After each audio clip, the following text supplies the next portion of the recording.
Sa ngalan ng Ama, ng Anak at ng Espiritu Santo. Amen. O dakilang Diyos, banal na makapangyarihan, Diyos noon at magpakailanman, ang Diyos na may gawa ng langit at lupa, ang Diyos na may-ari ng aming mga buhay, ang Diyos na mabuti, punong-puno ng pagmamahal. Kaya ikaw, Diyos, ang karapat-dapat namin sambahin sa Espiritu at katotohanan. Maraming salamat po, Diyos, minsan pa sa buhay at kalakasan na muli mong ipinahiram sa amin. Salamat sa araw na ito na kung saan muli mong ipinahintulot na magkaroon ng banal na gawain dito sa lugar ng Mangga. Pagpala mo po ang bawat isa sa pamamagitan ng iyong mabuting balita, ng iyong mensahe sa bawat isa sa amin. Lobin mo na ito'y tumimo sa aming mga puso at magdala ito sa aming mga buhay tungo sa isang buhay na matagumpay. Kaya ngayon pa lang, O Diyos, inaangkin na namin at kami ay pinagpala ng lahat. Answered prayer na kami sa aming mga kahilingan. At 100% katagumpayan ang inaangkin namin na matatanggap mula sa isang pangalan ni Jesus, sa ngalan ng Ama, ng Anak, at ng Espiritu Santo. Amen. Amen at amen. Palakpakan natin ang Panginoon. Ang pagbasa, mga kapatid ko sa Panginoon, na ating hanguin sa Ebanghelyo ni San Juan, Kabanata 2, talata 13 hanggang 25. Ulitin ko ang pagbasa ayon sa Ebanghelyo ni San Juan, Kabanata 2, talata 13 hanggang 25. Ito pong ating Sunday Gospel sa ating inang simbahang Katolika. So sabi dito, mga kapatid ko sa Panginoon, malapit na ang Pasko ng mga Hudyo. Kaya pumunta si Jesus sa Jerusalem. Nakita niya sa templo ang mga nagbibili ng mga baka, mga tupa at mga kalapati at ang mga namamalit ng salapi. Gumawa siya ng isang panghagupit na lubid at ipinagtabuyang palabas ang mga ngalakal, pati mga baka at tupa. Isinabog niya ang salapi ng mga namamalit at pinagtataob ang kanilang mga hapag. Sinabi niya sa mga nagbibili ng kalapati, alisin ninyo ito, ang mga yan, huwag ninyong gawing palengke ang bahay ng aking ama. Naalala ng kanyang mga alagad na sinasabi sa kasulatan, ang aking malasakit sa iyong bahay ay parang apoy na nag-aalab sa puso ko. Dahil dito tinanong siya ng mga Hudyo, anong tanda ang may bibigay mo upang patunayang may karapatan kang gawin ito? Tumugon si Jesus, gibain ninyo ang templong ito at muli kong itatayo sa loob ng 3 araw. Sinabi ng mga Hudyo, 46 na taon na ginawa ang templong ito at itatayo mo sa loob lamang ng 3 araw. Ngunit ang templong tinutukoy ni Jesus ay ang kanyang katawan. Kaya nang siya muling mabuhay, naalala ng kanyang mga alagad na sinabi niya ito at naniwala sila sa kasulatan at sa mga sinasabi ni Jesus. Talos ni Jesus ang kalooban ng tao na ang pista ng Pasko na sa Jerusalem si Jesus, marami ang sumampalatay sa kanya na makita nila mga kababalaghang ginawa niya, subalit hindi nagtiwala sa kanila si Jesus sapagkat kilala niya silang lahat. Hindi na kailangang may magsalita pa sa kanya tungkol sa kanino man sapagkat tarastas niya ang kalooban ng lahat ng tao. Mga kapatid ko sa Panginoon, ang mabuting balita ng ating kaligtasan. Pinupuri. Palakpakan natin ang Panginoon. Yung palakpak na abot sa langit. Sige po, hindi na kayo maupo sa biyaya ng ating Diyos. Amen. Ang tanong ko ngayon sa inyo, sino ang matapang dito? Sino ang matapang? Taas ang kamay. Ha? Matapang ba tayo? Are you fearless? O matapang ka ba? So, ito ang title ng ating paksa ngayong pag-usapan. Matapang ka ba? Are you fearless? So, sa ating paksa ng ating pag-usapan, bahin ani kaisog o matapang, tungkol sa pagiging matapang, ay pag-usapan natin mula, sisimulan ko ito sa isang kwento, no? Na kung saan isang lasing, alam naman ang lasing, no? May isang lasing na nagpasiklab sa kanyang kabaryo, mga kababaryo, mga kasamahan, mga kapitbahay. So, nagpasiklab siya at ang kanyang ginawa ay naghamon ng away sa kanyang mga kapitbahay. No? Sabi niya, sino ang matapang? Lumabas. Harapin ako. Wala namang lumabas. Walang sumasagot sa kanyang hamon. Lalong nagsusumigaw. Sino ang matapang? Lumabas at harapin ako. Nagpapasiklab siya. Nang biglang may pumutok. Lalong nagalit. Nagpapasiklab lalo. At sinabi, sino ang nagpapaputok? Galit na galit at wala naman siyang nakitang sumagot. Lalong nagsusumigaw. Sino nagpaputok? Nagpapaputok. Sino? Galit na galit. Nagbiglang may lumabas. Sumagot sa kanya, ako ang nagpaputok.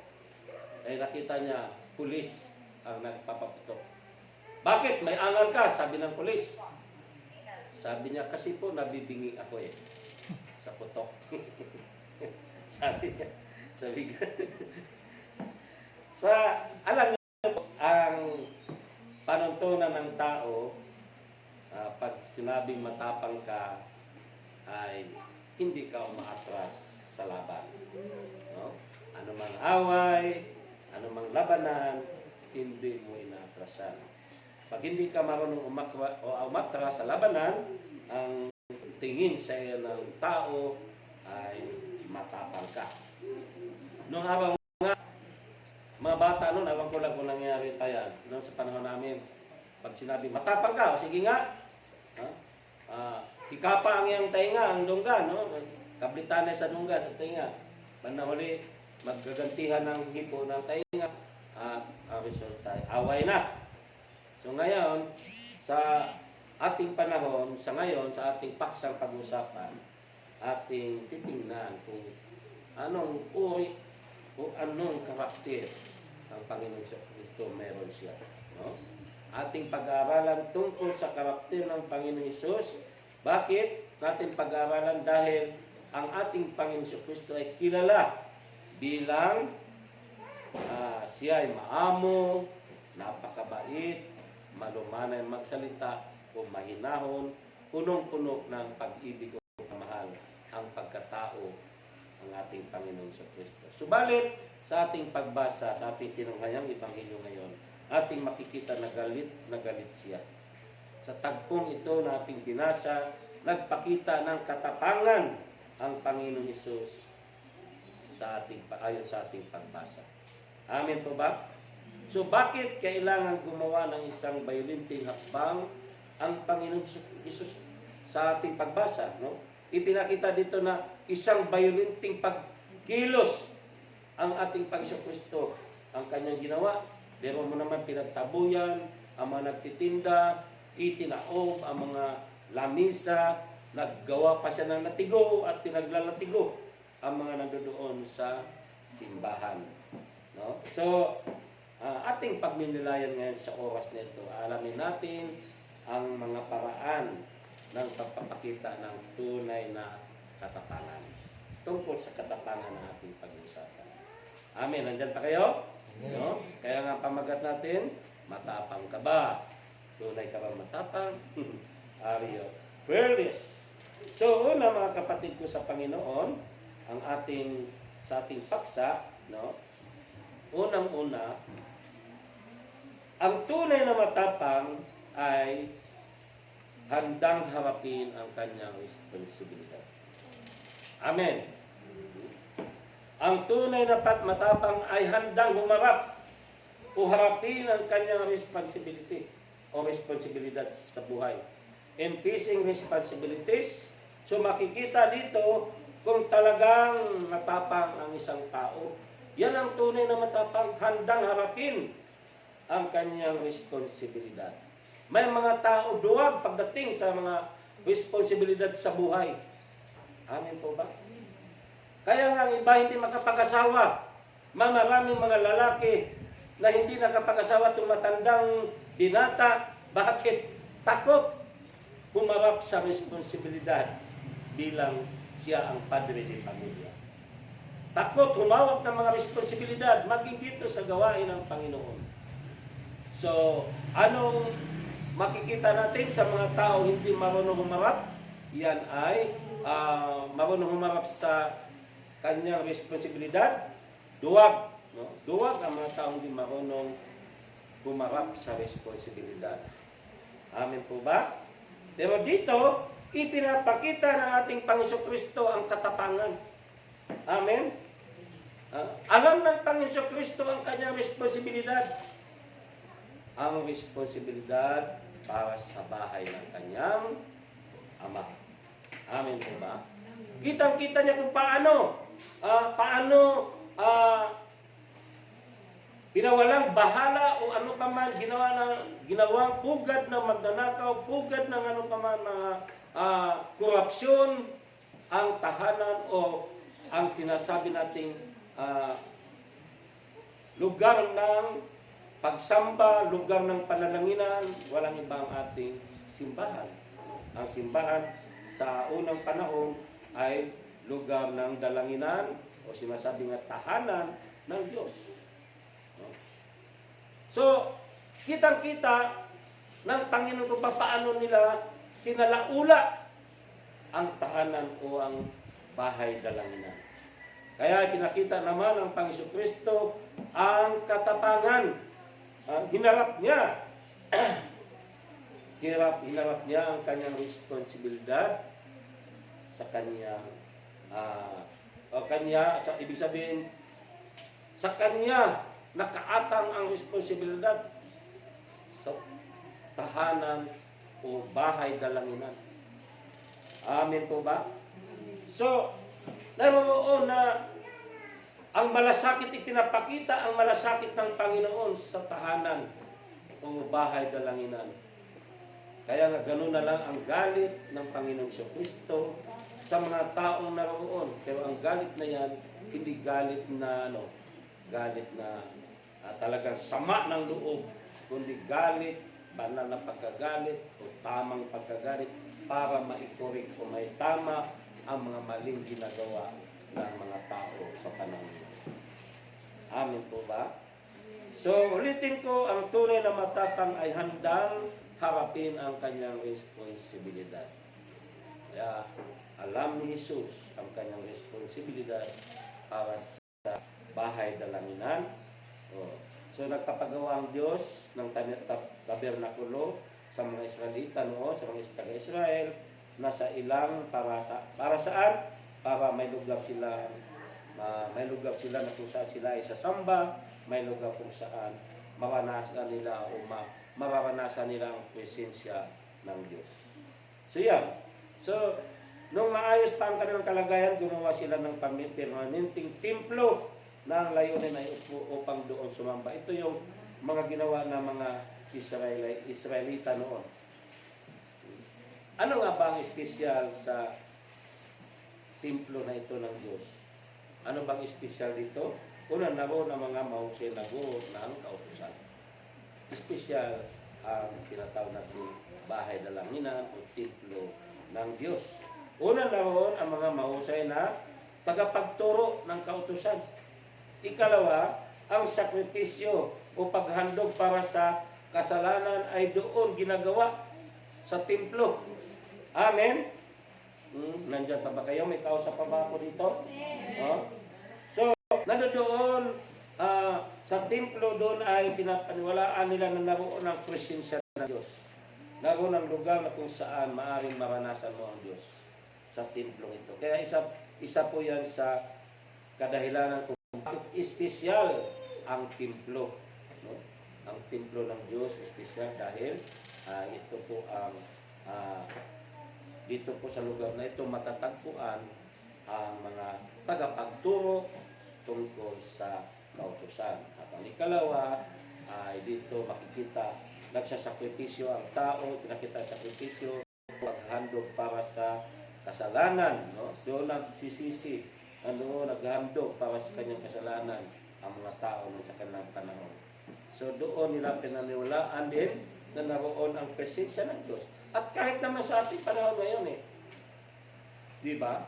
Kapag marami kang mga problema, marami tayong mga inaalala sa ating buhay, di ba, minsan papasok tayo sa simbahan na lang. Nasa paniniwala din natin na kapag pumasok tayo ng simbahan, nandyan ang presensya ng Diyos.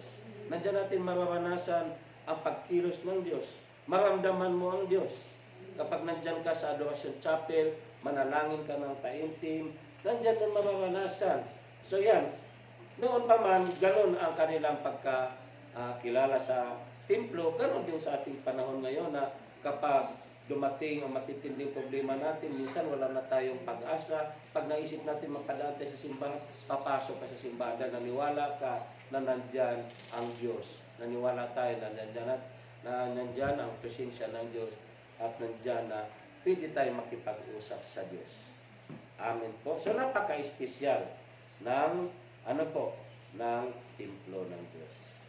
So dito pinapakita ng Panginoon ang tunay na katapangan. Amen po. Inarap niya ang responsibilidad na walang takot. Hindi siya natatakot. No, pinaghampas niya, pinagtataob niya, galit na galit siya sa mga taong naroon, sa mga taong nagsalaula sa templo. Amen.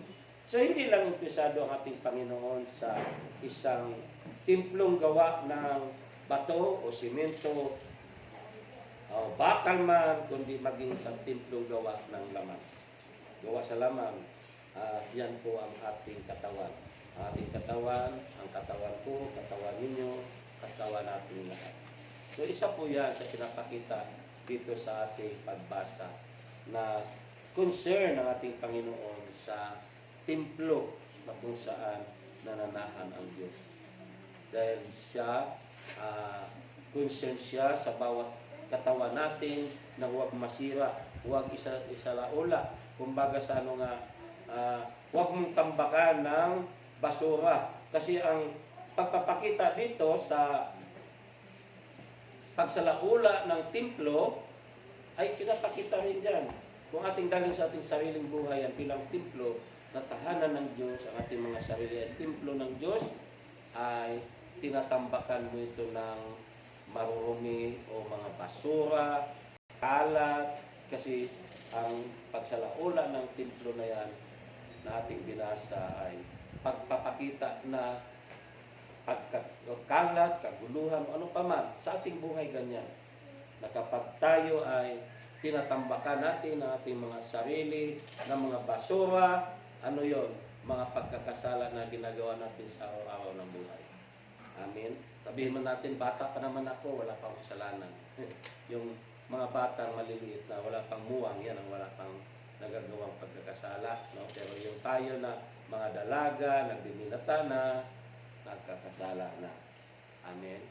So natatambakan na ang inyong mga sarili, ang inyong puso, ng mga basura na kung saan nandyan yung karumihan ng isip, karumihan ng paningin, karumihan ng paggawa, o ano pa man, yung mga salita, no, mga kasinungalingan.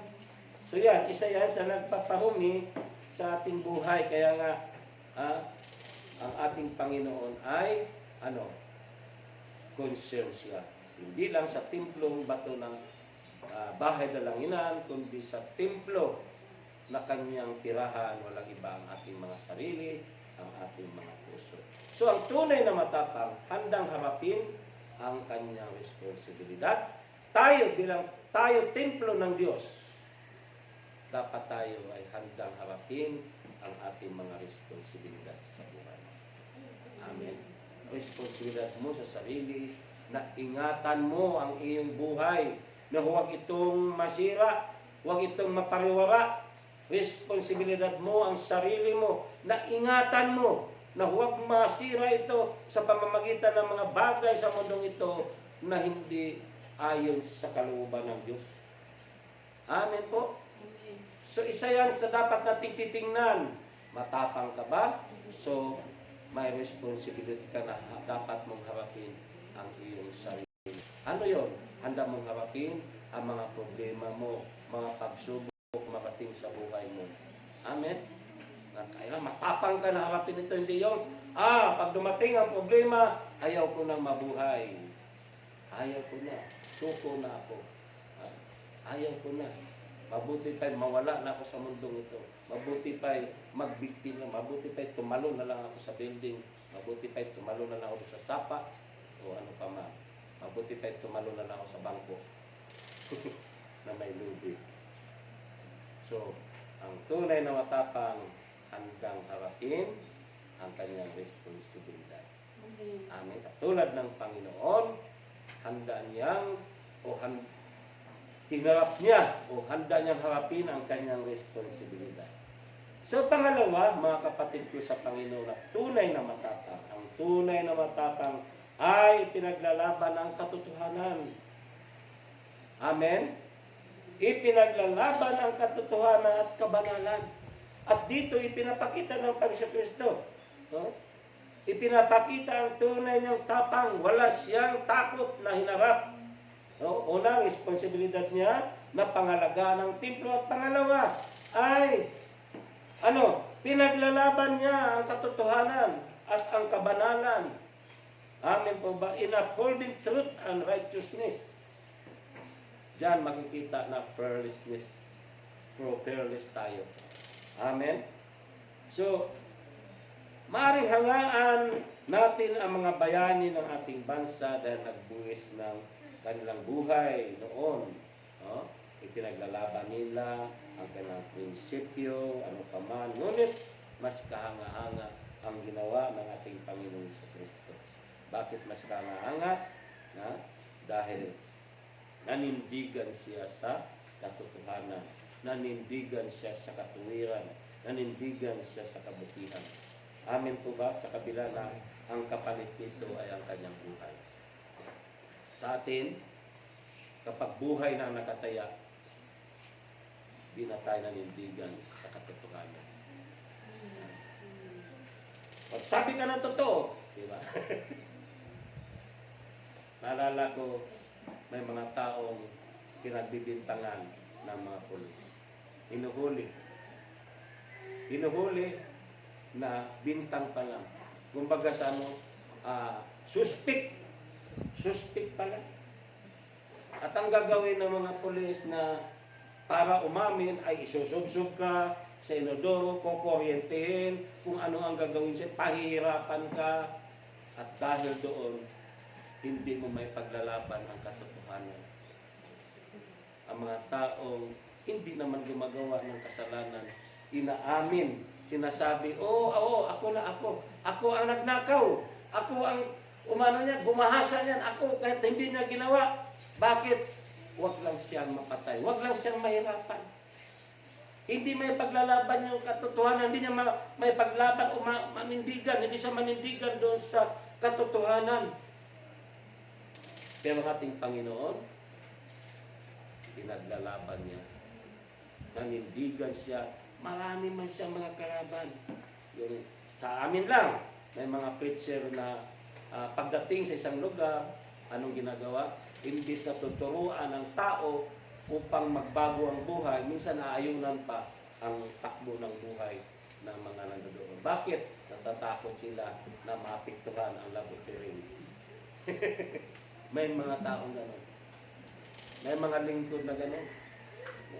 Imbes na tuturuan, sabi nila, pinapagalitan na naman ni Brother Ed ang mga manggagawa. Hindi pinapagalitan niyan, kundi tinuturuan. Lalo na pagka-formisyon. Ipaglalaban mo ang katotohanan. Manindigan ka sa katotohanan. Manindigan ka sa kabanalan. Magalit man yan, di ka man magustuhan ng tao. Basta ikaw, ipaglalaban mo kung ano yung katotohanan. Magalit na sila kung magalit na sila.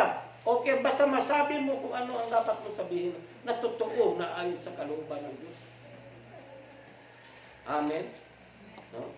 So yan ang dapat nating gawin. Yan ang tunay na matapang, hindi matatakot na maapektuhan ang personal niyang buhay. Ang ating Panginoon hindi natakot, pinaglalaban niya ang katotohanan. Pinaglalaban din niya ang kabanalan. Amen po ba? Nanindigan si Jesus tungkol sa mga bagay-bagay ukol sa kabanalan. Amen po ba? Bilang mga mananampalataya kay Kristo, may hamon siya sa atin. Amen.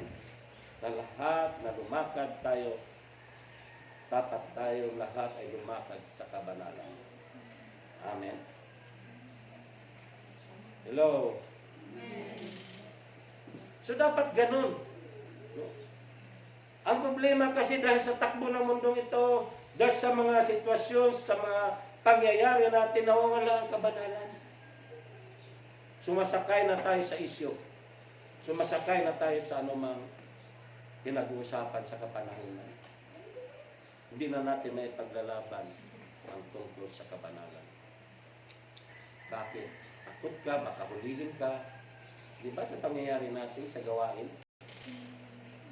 Yung tungkol sa kabanalan, tungkol sa pagkaroon ng magandang relasyon sa bawat isa, natatakot ang tao ngayon kasi ayaw na makipagkamayan. Ayaw na dati biso-biso yakapan. Ngayon wala na. Bakit? Natakot na eh. Hindi kayang harapin ang kabanalan kasi pakipagrelasyon yan sa kapwa. Tungkol sa kabanalan, tungkol sa pakipagrelasyon natin sa Diyos. Natatakot yung iba, dumalo sa gawain ng Panginoon dahil mayroong ano dito, bawal pa dito, bawal kung ano pang bawal na sinasabi. Kaya sabi ko sa aking sarili, ba't ka matatakot? Huhulihin ka, huhulihin ka. Basta ang mahalaga doon, nasabi mo, o nagawa mo, na pinaglalaban mo ang katotohanan at yung kabanalan.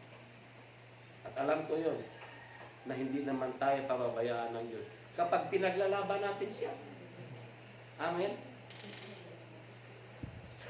Nung nasa badya nga tayo, di ba, siksikan? Sabi nila, bawal na daw yung, dahil siksikan. Paano ta? Sabi sa lublob ko naman, di naman tayo pababayaan ng Diyos dyan. Amen. Ang mga makamundo tumitingin dito sa atin, ang tingin nila, ilan lang tayo. Ang tingin nila, malayo-layo. Di tayo makikita yung iba. Bubulagin sila ng Panginoon na nandoon yung proteksyon natin sa Diyos. Proteksyon natin na mula sa Diyos. Naniwala ba kayo doon? Ang tao, di ba? Paulit-ulit ko nga sinasabi. Bakit ba? Paulit-ulit na sinasabi ni Brother Ed tungkol sa Salmo 90. Kasi ito ang ano natin eh. Ito ang sandata natin eh.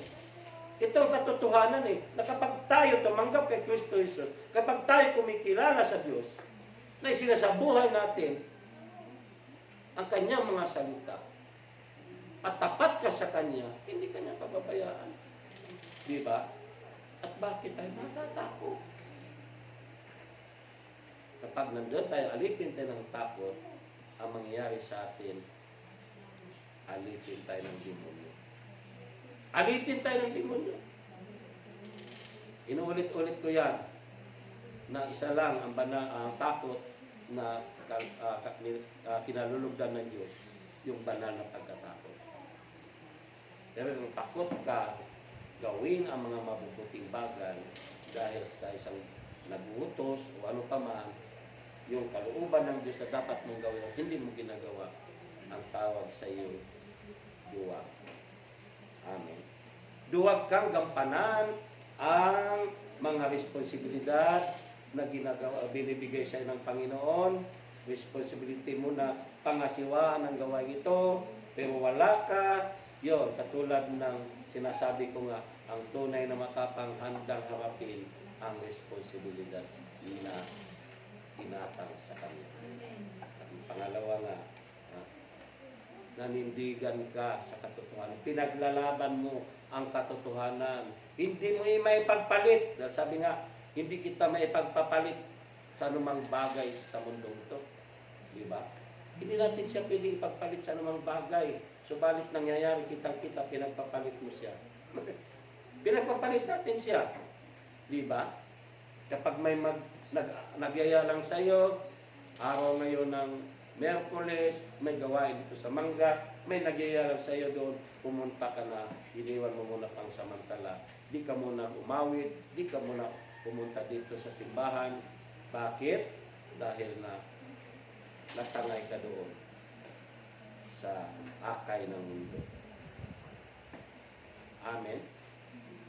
So yan, makikita mo, pinagpapalit mo. Umaawit nga tayo, di kita may pagpapalit sa anumang bagay dito sa daigdig. Di ko kayang malayo sa'yo. Sarap, no? Di ko kayang malayo sa'yo. Dahil tanging ikaw ang siyang buhay ko. Iibigin kita, aking Panginoon, ng buong puso, ng buong isip, at ng buong kaluluwa. Napakasarap ng awitin niyo.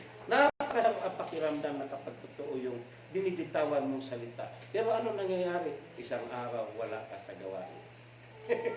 Ipinagpalit mo. Pinagpalit mo ang kabanalan. Hallelujah. Hindi mo pinanindigan.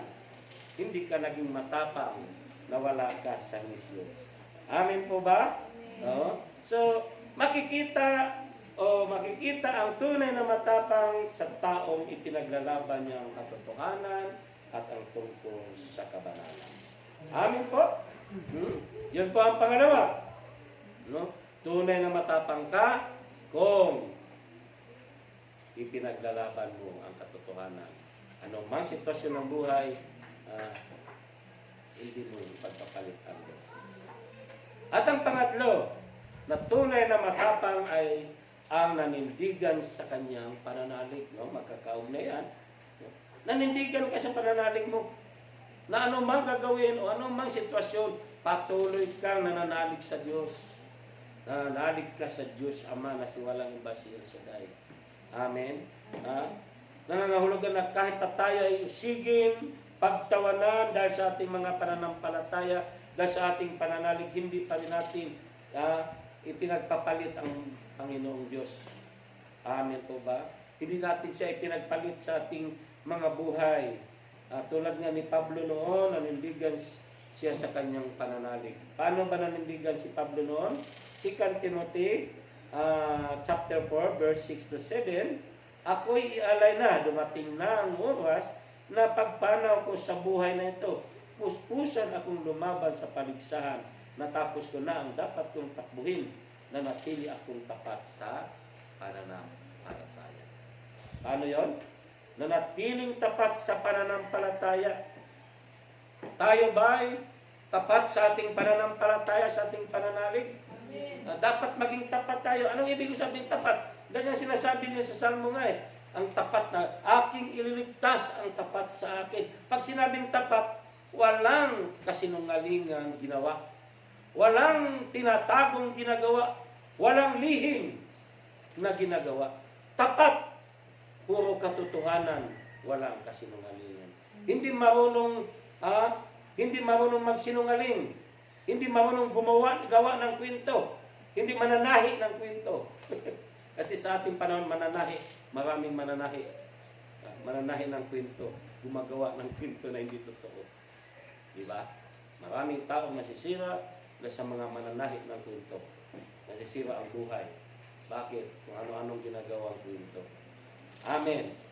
So yun mga kapatid ko sa Panginoon. No? Dapat ipaglalaban natin ang ating pananalig. Totoo. Walang kasinungalingan. Ano man ang sitwasyon na iyong nararanasan.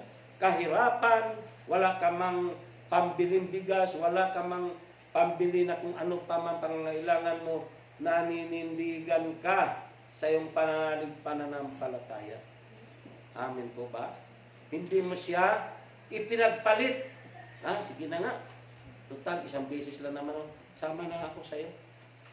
Total, isang beses lang naman. Naalala ko kasi yung kwento. Nasa abroad, parting Middle East. Sabi ng isang kwento ng babae, "Mari, saan ka ba galing?" Nagsa-sideline. Kasi malaki ang pangailangan sa aking pamilya. Sama ka sa akin. Para naman kumita ka, madagdagan. Kasi napakalit lang ang sweldo kung nagsasaudi. Mga nagsasaudi, kano lang sweldo? Pinakamalaki ng 15,000. Swerte na yung mga mga tawag yan, domestic helper, no? 12,000 po, 14,000, 15,000. So ang pamilya dito sa Pilipinas, grabe kung gumastos din. Wala sa sistema, ubos. So ang tanda doon sa Saudi, ano nangyayari? Dahil sa kahirapan, gumagawa ng sideline. Ano yun? Prostitution. Wala namang nakakita. Minsan na naman ito. Yung minsan, nadagdagan, nahuli. Okay pala, malaki kita dito. Nasanay, naging manhid na. May sakit na kitong sa kalooban.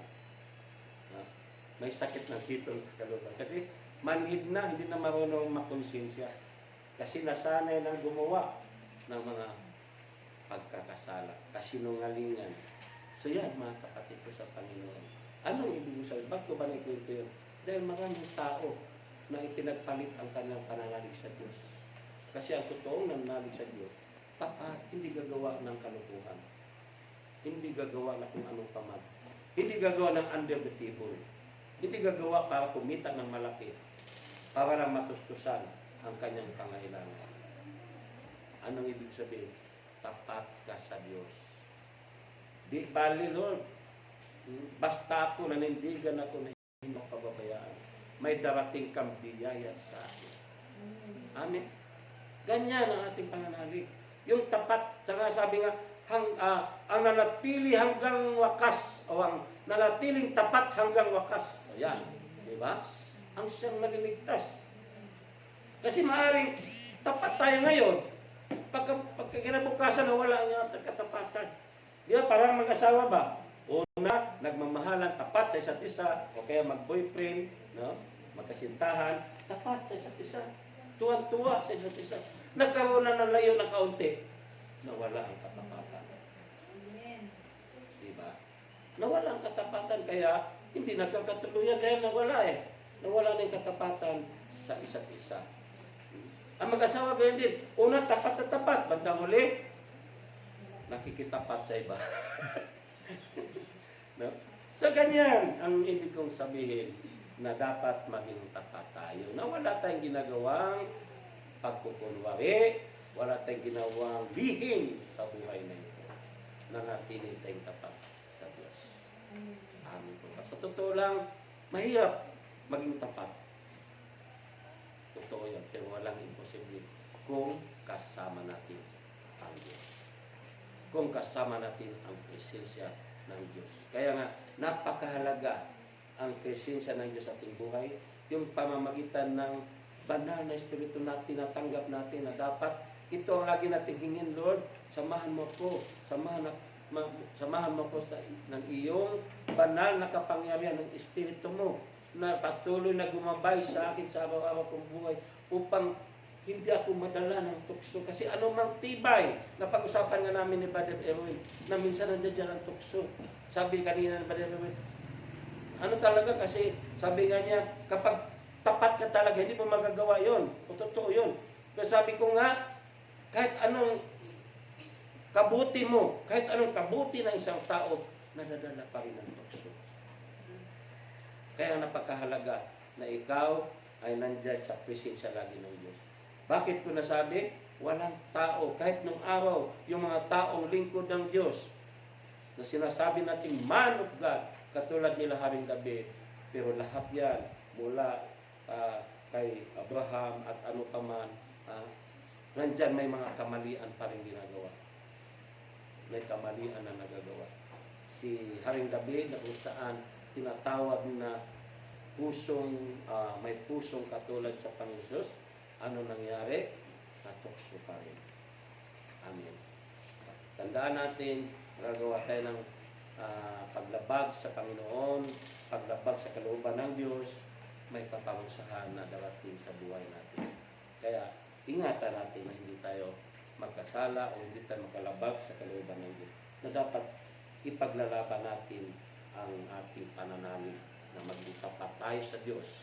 Yung pananalig natin sa Kanya ay hindi dapat mawala. Amin po ba? Nanindigan tayo sa ating pananalig sa Kanya. na hindi tayo pababayaan ng ating Panginoon. Amin po ba? Yan ang tandaan natin. Manindigan tayo sa ating pananalig, anuman ang mangyari. Katulad ng ating, ang tawag dating santo, no? Sino yung unang santo natin? Si Lorenzo Ruiz. No? Ang kwento niyan, nilitson daw yon, nilitson daw na buhay si Saint Lorenzo Ruiz. No? Abang sa apoy, no? Ang sabi sa kanya, wag itakwil mo na ang iyong Panginoong Diyos, ang Panginoong Hesus sa buhay mo, para hindi na ituloy ang gagawing pagpatay sa iyo, gagawing parusa. Pero paulit-ulit din pinaglalaban ni Lorenzo Ruiz ang kanyang pananalig na hindi siya pababayaan ng Diyos. Ano yun?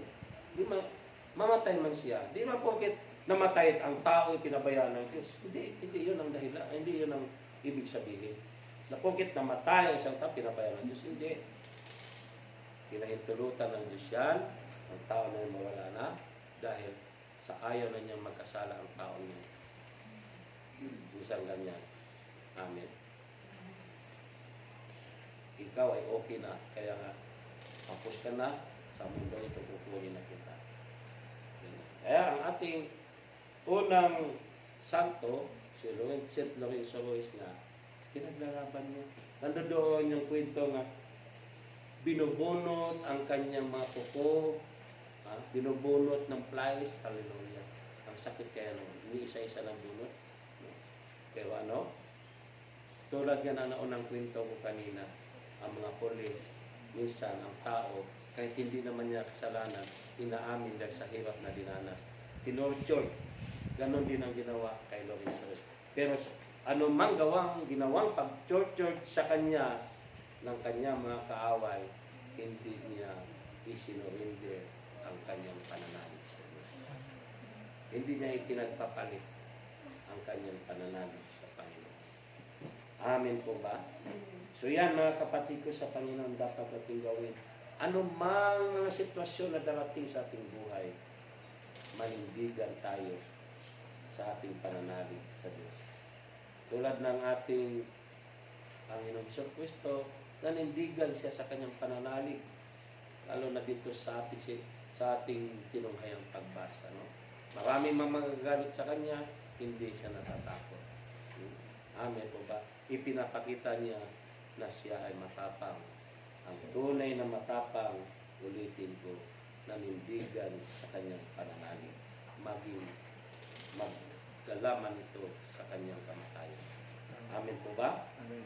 Ang una, mga kapatid ko sa Panginoon, una, ang tunay na matapang ay hinaharap o handang harapin ang kanyang responsibilidad. Amen po ba? Kayo, handa niyo bang harapin ang inyong responsibilidad? Baka pag nandyan ang responsibilidad, o ikaw ang mga siwa nito aayaw ka. Yung mga taong umaayaw sa responsibilidad.